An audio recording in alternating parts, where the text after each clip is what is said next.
Hello, welcome to the Leverton on Everything podcast, where I review movies, books, TV series, politicians, different kinds of cups, anything I want, really. That's the first rule. And the second rule is that every review is under 10 minutes, starting from the point where I start talking about the thing, which is now.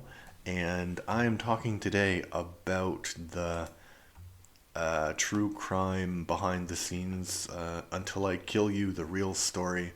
And this is the story of Delia Balmer. And basically, she was nearly murdered by her live-in partner. And she found out that people found out that he may have killed some other people.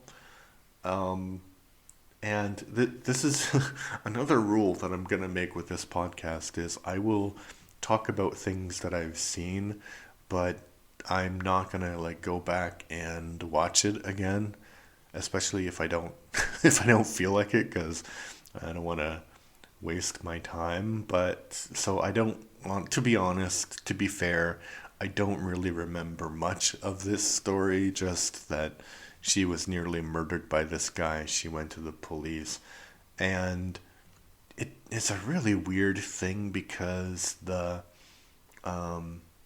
she goes to the police. The police put her on the witness stand, and she becomes the most hostile witness you can possibly imagine. And this is like the prosecution. So the prosecution wants her to answer questions so that they can put this guy away.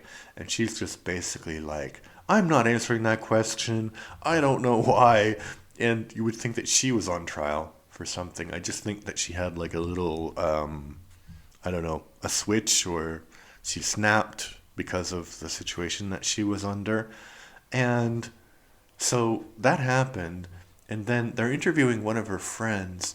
And she's like, I don't know why Dahlia has the reputation for being so unpleasant. I, I think she marches to her own drum. And I love her. She's my best friend. Which, fair enough. But why why did the producers feel like it was necessary to say, "Oh yeah, she's weird, but people love her"? I mean, she was nearly a murder victim. You don't need to you know, defend the character of a murder victim. No one deserves to be murdered. It just doesn't make any sense.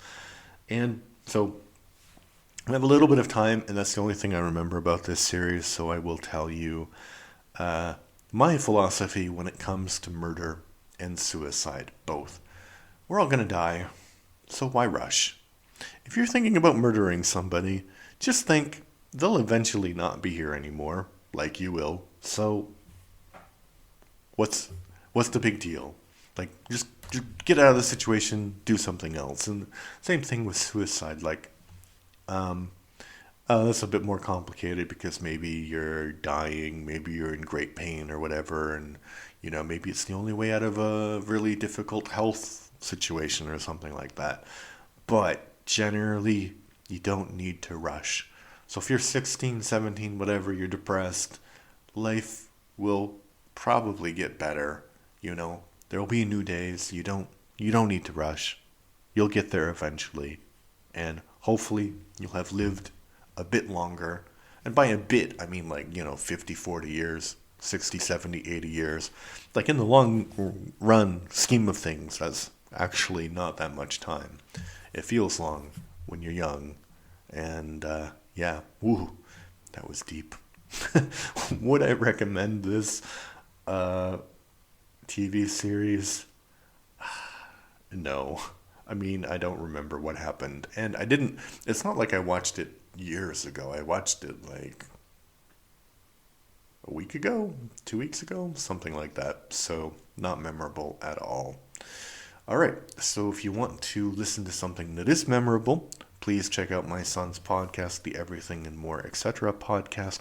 The first season, we talk about animated series. He would really like that you go and check it out. And we talk about animated series, and each episode is, about an hour long, so we have a lot more to talk about than this format allows. Thank you, and bye.